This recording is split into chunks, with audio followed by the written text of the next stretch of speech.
En 1917, Fatima n'est qu'un hameau perdu dans la garrigue infertile d'Estrémadour, au centre du Portugal. Les trois enfants n'en croient pas leurs yeux. Ils n'ont jamais vu de dame aussi belle et aussi bien habillée.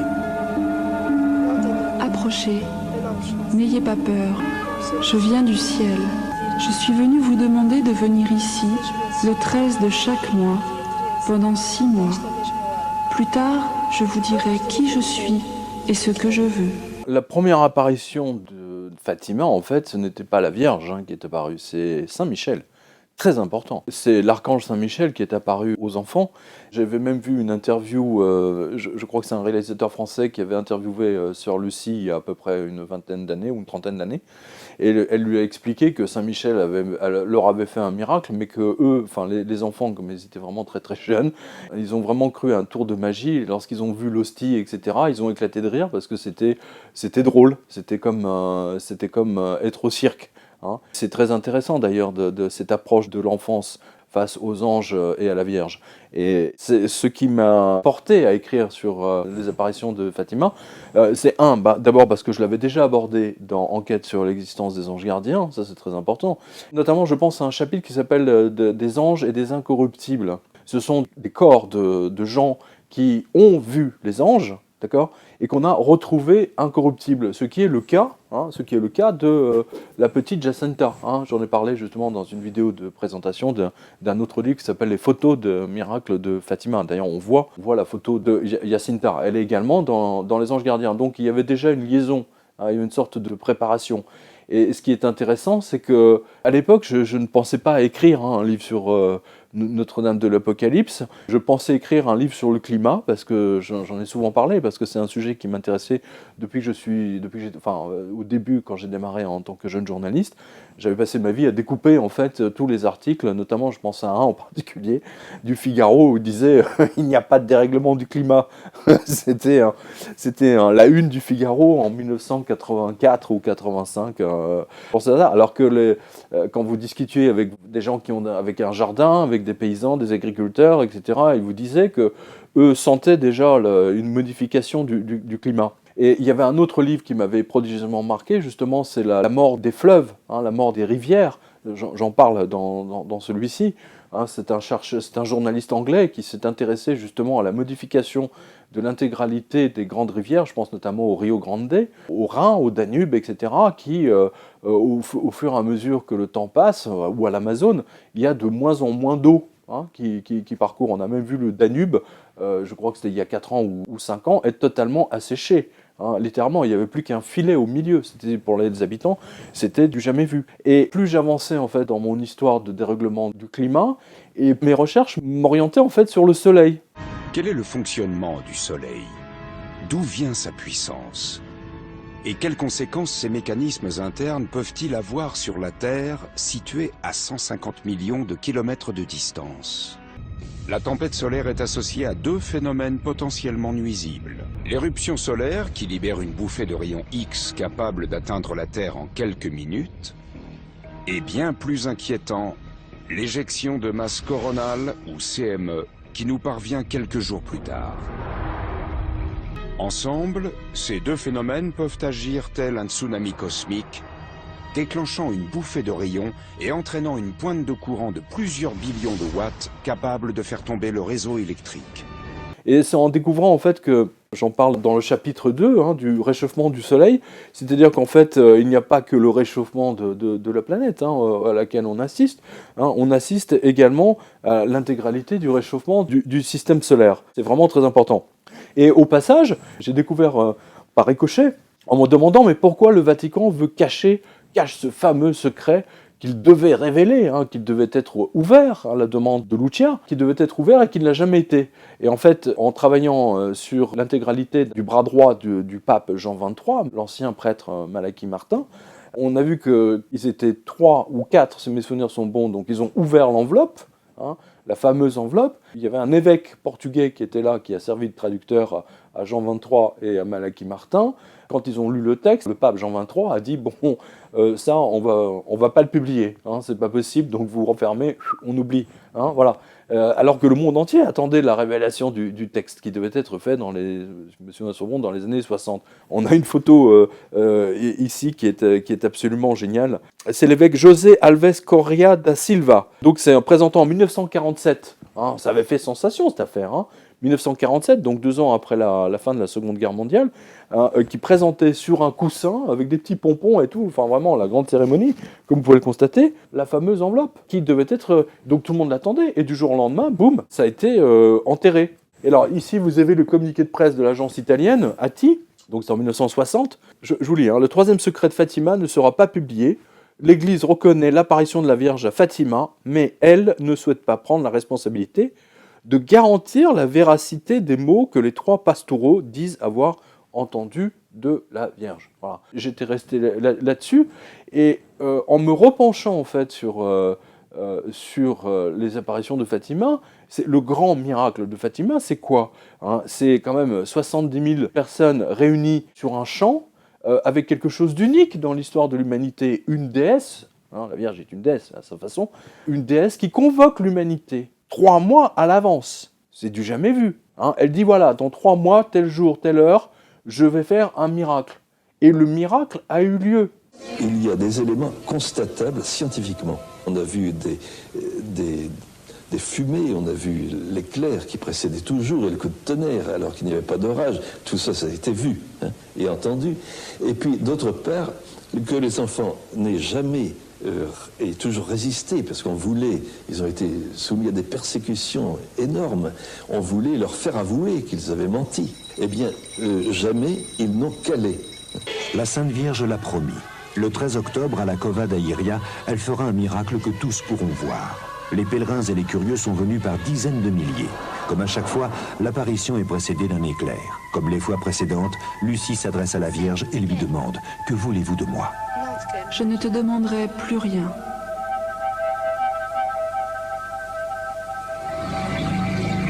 Soudain, Lucia pousse un cri. Le soleil, regardez le soleil. Tous lèvent les yeux au ciel.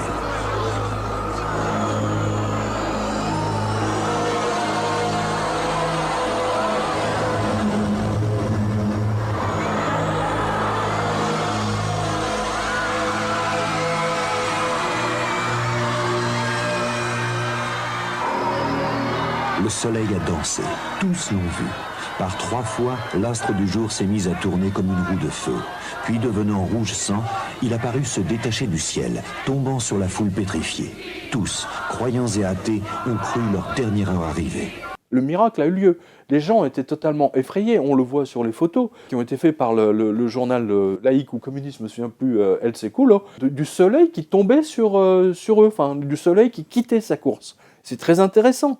Le soleil qui quitte sa course. Et je me suis demandé, mais c'est quoi ce délire? D'un côté, on assiste en fait à un réchauffement du système solaire, hein, la température sur la Lune est montée, sur Neptune aussi, enfin sur une planète aussi lointaine, et en même temps, là, on a quelque chose qui nous avertit, si vous voulez, du soleil qui semble se rapprocher de la Terre ou qui quitte sa course. Et c'est à partir de là que j'ai commencé à explorer Fatima, et le truc qui m'a vraiment sidéré, c'est que les jésuites du Vatican ont obtenu l'autorisation du gouvernement américain, ce qui est purement impensable, parce que le Vatican est après tout un royaume étranger, un gouvernement étranger.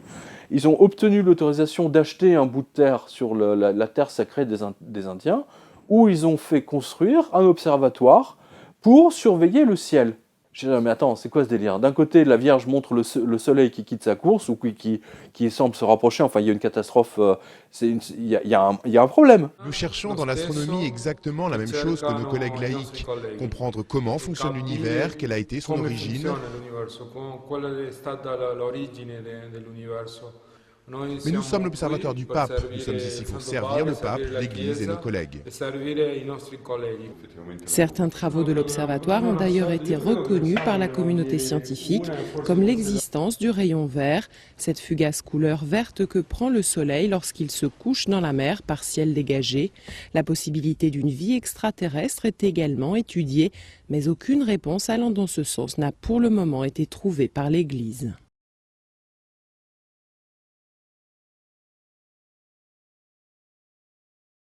Mais ils étaient obligés de le prendre au sérieux. Pourquoi ? Parce que comme je le montre dans ce livre, le message de Fatima, le vrai, soi-disant secret de Fatima, a été révélé par la Vierge à plusieurs reprises. Elle savait pertinemment que le Vatican allait botter en touche. Elle les connaît, les sbires. Lors de la fameuse apparition à Akita, au Japon, elle en a parlé à des mystiques. On September 23, 1973, the statue began to sweat from the face to the feet. Both eyes overflowed with tears which streamed down the face. A sweet, fragrant odor filled the chapel. This occurred many times in the presence of others, including Bishop John Ito, who had the tears tested at a leading Japanese university. The test proved them to be human tears. The statue wept a total of 101 times. Et lorsque j'ai pris toutes ces visions, donc c'est tout mon travail dans le livre Enquête sur l'existence des anges gardiens qui m'a servi. Lorsque j'ai pris tout ça et lorsque j'ai rassemblé tout, d'un seul coup j'ai une vision quand même beaucoup plus globale de ce fameux secret, et que en fait toutes ces apparitions sont un remake, une sorte de reprise en grandeur, enfin surtout Fatima bien entendu, de ce qui s'est passé à la Salette. La Salette, c'est la clé. La Salette, c'est très très important. J'y suis allé à la Salette. Et ce qui m'a choqué, ce qui m'a vraiment choqué, c'est qu'à la Salette, le message apocalyptique de la Vierge est gommé. Alors que c'est pas du tout une apparition. Le message de la Vierge est distinct. D'ailleurs, même quand vous étudiez les apparitions de la Vierge, c'est très intéressant. Vous les classez dans deux groupes. Il y a deux groupes. Il y a des apparitions qui deviennent d'ailleurs des lieux de culte, de rendez-vous. Exemple Lourdes, où la Vierge guérit. Avec une source miraculeuse, etc. Voilà.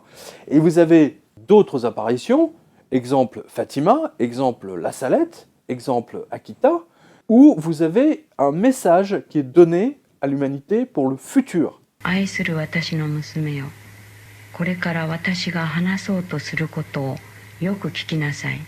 悔い改めないなら、御父は人類の上に大いなる罰を下そうとされております。火が天から下り、その災いによって人類の多くの人々が生き残った人々には死んだ人を羨むほどの苦難があるでしょう。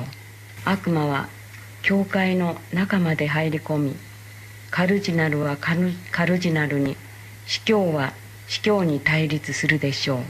祭壇や教会は荒らされ、教会は妥協するものでいっぱいになり、悪魔の誘惑によって多くの司祭や修道者が、これ以上罪が続くならもう罪の許しはないでしょう。勇気を持ってあなたの頂上に告げてください。Mais le dénominateur commun de ces deux groupes, c'est immanquablement la source. Il y a toujours une source qui arrive. À la Salette, une source a jailli exactement là où, si mes souvenirs sont bons, où la Vierge est apparue aux enfants. C'est très important, et d'ailleurs, lorsque j'étais à la Salette, c'est à côté d'un petit village qui s'appelle Cor, les gens du coin m'ont expliqué que lorsqu'il y a eu les grandes chaleurs, notamment en 1976, mais encore même plus récemment, en 2005, toutes les sources de toutes les montagnes ont cessé de couler, toutes, sauf une, celle de la Salette. Donc ça vous montre bien qu'il y a quand même quelque chose d'absolument étonnant, même si bon, c'est pas très significatif. Mais l'eau est le dénominateur commun des apparitions de la Vierge de ces deux groupes. Voilà. Quand vous faites un travail là-dessus, vous faites une recherche historique très précise, notamment grâce au bras droit de Jean XXIII, du pape Jean XXIII, qui, je le rappelle, ne croyait absolument pas, il l'avait dit, ne croit pas aux apparitions de la Vierge. En plus, le mec était Rose-Croix, peu importe. Toujours est-il, si vous voulez, qu'il ne croyait pas au surnaturel. Donc ça fait partie, si vous voulez, de cette lignée de papes, à l'exception de Jean-Paul II, je précise, pour lequel j'ai un immense respect. Il ne croyait pas au surnaturel, il ne croyait pas. Même, vous avez l'exemple du pape Paul VI, lorsque son ami, le patron de Fiat, ou je ne sais plus quel, avait été kidnappé par les Brigades Rouges, qu'il avait été retrouvé assassiné dans un coffre de voiture. Paul VI avait fait avait célébré la messe de son enterrement, si mes souvenirs sont bons, à Milan. Il a défié Dieu, je veux dire, il a dit « Dieu, pourquoi as-tu permis ça ?» dans une colère noire, alors que bon, techniquement, la mort nous attend tous, quelle que soit la configuration ou quelles que soient les causes ou les circonstances. Et en plus, Paul VI avait, comme Benoît XVI d'ailleurs, la presse italienne avait rapporté d'innombrables affaires d'homosexualité, d'amants, et que sais-je encore. Bon, passons, hein, mais avec le Vatican, on est habitué à ça. Moi, personnellement, ça m'est totalement égal qu'il soit homosexuel, mais qu'il ne vienne pas nous donner des histoires de comportements sexuels et badadi, badada. Pour qui ils se prennent ces gens, c'est tout à fait étonnant. Je rappelle que le Padre Pio, qui vivait dans le surnaturel le plus total, qui guérissait les gens, qui avait des visions, qui faisait de la bilocation, qui était stigmatisé, hein, on le voyait, je veux dire, d'innombrables livres ont été écrits par les gens qui l'ont approché. La renommée grandissante de Padre Pio commence à gêner le Vatican, qui délègue des médecins pour examiner ces plaies mystérieuses. Le Padre Pio sera soumis pendant 5 ans à toutes sortes d'analyses et d'examens médicaux. Le rapport final des médecins conclura que les lésions corporelles de Padre Pio ne sont pas le résultat d'un déséquilibre mental et qu'il ne peut s'agir en aucun cas d'une supercherie. Les lésions n'ont pas changé d'aspect pendant 5 ans. Elles ne s'infectent pas et le sang qui s'en écoule est pur et parfumé, ce qui est inexplicable. En dépit des conclusions médicales, le 16 mai 1923, le Vatican prononcera une condamnation formelle et publique interdisant à Padre Pio tout contact avec les fidèles. Pendant 10 ans, le prêtre ne pourra ni célébrer la messe, ni recevoir de confession. Il restera isolé dans sa cellule. Son seul réconfort sera la prière. Pourtant, les fidèles continuent de venir au monastère, espérant l'apercevoir. Le Vatican l'a forcé pendant, je crois, 9 ans ou 10 ans. Donc vous voyez qu'ils ont un véritable problème. Donc qui plus est, avec les apparitions de la Vierge. À la Salette, hein, je reviens à la Salette, vous y allez, vous n'avez pas l'impression que c'est une annonce quand même extraordinairement grave pour l'avenir de l'humanité. Très important. Et cette annonce a été répliquée, hein, ce qui s'est passé à la Salette a été refait de manière grandiose, sublime, je le rappelle, devant l'armée. L'armée était présente, hein, le jour où la Vierge avait annoncé qu'elle ferait un miracle, hein, parce qu'ils étaient tous persuadés qu'il ne se passerait rien et que les 3 gamins allaient se faire massacrer par la foule, hein, parce que toute foule peut devenir folle, hein, c'est bien connu. Et les officiers commandeurs de l'armée étaient là et de la police.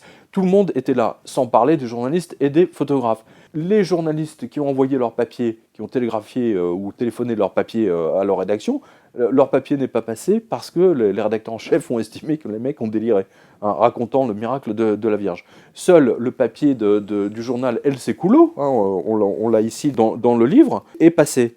Ça, c'était la une du El Século, ça c'est très important. Le soleil a dansé et on ne sait comment l'expliquer. C'était à la une, hein, et à l'époque, je vous signale, les journaux, c'était les seuls médias, il n'y avait pas de télévision, hein, c'était simplement le début de la radio.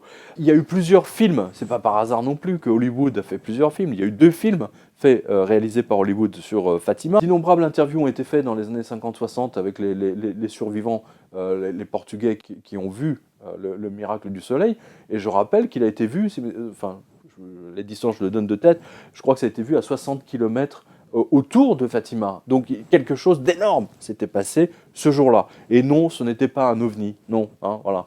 Ça ne peut pas être un ovni. Combien de fois on a eu des allumés qui ont dit la soucoupe volante va descendre et va m'enlever. Je pense notamment à Rel, mais il y en a plein d'autres aux États-Unis. Hein, des gens qui ont annoncé qu'ils allaient être emportés, etc. C'est des conneries. Il ne s'est jamais rien passé.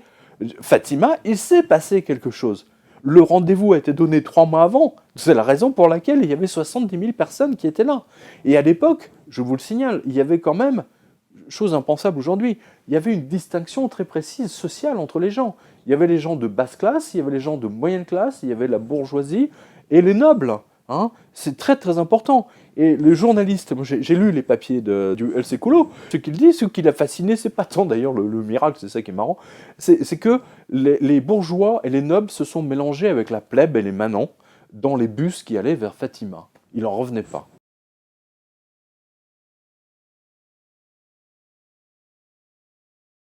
En écrivant ce livre, je me suis vraiment rendu compte qu'elle était là, qu'elle existait, qu'elle agissait. C'est très intéressant d'ailleurs, parce que vous voyez que le Christ, lui, ne fait pas ce type d'apparition. Alors que même en ce moment, pas plus tard qu'il y a 2 jours ou 3 jours, vous avez vu toute la presse belge qui s'est émue du fait qu'une vierge dans un village faisait de la lumière, etc., que plus de 1000 personnes se sont rendues au bout du 5e jour ou du 6e jour, sont venues voir, et que le propriétaire, donc paniqué, a confié la statue à une soi-disant université pour qu'elle examine. Depuis 2 mois, le visage émet une faible lumière chaque soir. Phénomène pour l'instant inexpliqué. Voilà comment elle est. Les propriétaires, un couple de pensionnés, préfèrent rester discrets. L'Italie a connu des cas similaires. Mais en Belgique, c'est peut-être une première. Ce week-end, chaque soir, 50 personnes ont sonné à la porte pour passer quelques minutes dans cette cuisine. La dame nous a montré le dos, effectivement, qui n'était pas éclairé, le pied sur lequel se trouve la statue non plus. Donc c'est vraiment le corps de la Vierge qui dégage une lumière. Hier soir, 50 personnes ont fait la file dans ce salon. La dame nous l'a donné en main, on a cherché, on a regardé. On a essayé de trouver une explication, mais il n'y a pas d'explication. Elle s'allume tous les soirs. On a vu la même chose à Akita, où la fameuse statue en bois sculptée par un japonais, donc c'est une vierge avec les yeux bridés, cette vierge pleurait. Elle a été examinée par les universités japonaises, les larmes analysées, etc., etc. Ils n'ont absolument pas trouvé aucune explication. Nous avons d'innombrables images. Vous allez sur mon site, vous cliquez sur jovanek.com, vous avez la date du 13 octobre de 1917, vous cliquez là-dessus, vous allez voir toutes les statues qui pleurent partout. Il y a une réalité surnaturelle et la Vierge la pilote. C'est sa manière de dire qu'elle est là. Elle est apparue notamment en Égypte. Il y a un livre d'ailleurs qu'on a qui s'appelle Notre-Dame de l'Égypte. On a des photos là-dedans de ce qui s'est passé, des descriptions. On a également les apparitions de la Vierge au Caire dans les années 50 ou 60. Donc tout ceci, vous ne pouvez pas le balayer d'un revers de main. Ce n'est pas possible. La Vierge est là, elle montre. Elle montre qu'elle est là. Et en Égypte notamment, et qu'est-ce que vous voyez aujourd'hui? Le massacre des chrétiens en Égypte. Quand elle apparaît, c'est un message d'avertissement. Et là, donc je peux vous dire qu'à la lueur de ces messages-là, quand vous regardez ce qui s'est passé à Fatima, le miracle de Fatima, c'est un avertissement absolument phénoménal. Et c'est pour ça que je me suis lancé dans la reconstitution du message du troisième secret de Fatima. Et c'est pas du tout le texte qui a été donné, c'est un texte beaucoup plus complexe qui avertit de quelque chose, soit c'est une flamme solaire d'une puissance absolument dingue, qui va tomber sur la Terre, qui va transformer, si vous voulez, les océans. Une grande partie des océans vont s'évaporer et toute cette vapeur va recouvrir la Terre et pendant, 3 jours, 4 jours, les gens seront incapables de voir quoi que ce soit. Donc là, je vous invite à lire le livre, pas tant pour le troisième secret, mais pour comprendre. Parce que ce qui est important avec le troisième secret de Fatima, c'est que c'est comme une fleur, vous voyez ? C'est comme une fleur avec des pétales autour, c'est-à-dire que chaque pétale est une apparition de la Vierge qui elles se complètent les unes les autres. Et Fatima est le centre. N'oubliez pas, la Vierge est considérée comme on dit aussi Notre-Dame des Anges. Los Angeles, la ville, à la base c'était Notre-Dame des Anges. C'est ça, et donc ils l'ont raccourci en Los Angeles. Moi j'ai découvert la Vierge, c'est vrai, sa personnalité d'une part, à travers toutes les recherches que j'ai pu effectuer pour ce livre, et j'ai découvert, si vous voulez, sa nature très... elle est parfois d'ailleurs assez drôle.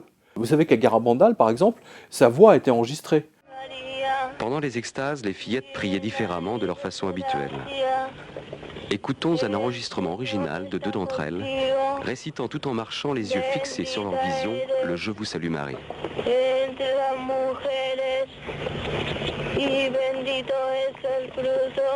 Alors que les fillettes étaient à genoux en extase, il arrivait qu'elles tombent tout à coup à la renverse. Il faut le voir pour le croire, c'est le cas de le dire. Garabandal aussi, il reste un monument du genre qui n'a d'ailleurs toujours pas été reconnu. Je pense que ça va venir. Donc Notre-Dame de l'Apocalypse, c'est tout ça, si vous voulez, ces fonds de dérèglement du climat. D'ailleurs, on le voit aujourd'hui. Je pense notamment à ces images de cette tornade qui s'est déclarée à Venise. En Italie, une violente tornade est passée ce mardi matin à proximité de Venise.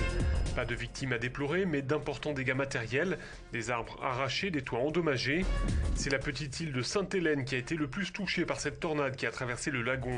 Je rappelle simplement que dans les années 50-60, aux États-Unis, vous aviez à tout casser 5 grandes tornades qui dévastaient tout l'Oklahoma, tous les plains, comme on dit. Et aujourd'hui, vous en avez parfois vous en avez 80 par jour. C'est quand même, il y a un changement fondamental. Thérèse Neumann, dans un autre livre dont j'ai parlé, avait dit dans les années 45-46 que les États-Unis seraient détruits par les dérèglements du climat. D'ordre naturel, elle n'a pas parlé de dérèglement du climat. Eh bien, vous voyez que c'est une confirmation. L'apparition de Fatima véhicule avec elle un combat qui s'est passé, un combat très puissant. D'ailleurs, vous avez vu que c'était l'avènement du communisme. Et le communisme, c'était quoi? C'était l'interdiction. C'est la première fois dans l'humanité qu'un système politique se définissait comme l'interdiction. Il interdisait à ses citoyens de croire en Dieu. Je ne sais pas si vous vous rendez compte, c'est quand même énorme. En général, les politiques, ils veulent s'intéresser, si vous voulez, au bien-être de leurs citoyens. Le fait qu'ils croient à la Vierge ou à Bouddha, à la limite, ce n'est pas de leur ressort. Hein, vous êtes d'accord? Eh bien, le système communiste a été le seul qui a détruit, je pense notamment la grande église de Moscou avait été transformée en piscine olympique. Hein. Toutes les statues, etc., qu'il y avait ont servi de cible d'entraînement aux soldats russes. Là, je pense notamment des statues de la Vierge. J'avais vu des images là-dessus. Hein, c'était filmé par les actualités russes pour montrer ce qu'elle faisait. Il fallait éradiquer toute possibilité aux gens de croire au Christ. Hein, c'était très important. C'était diabolique, littéralement, vu avec le recul.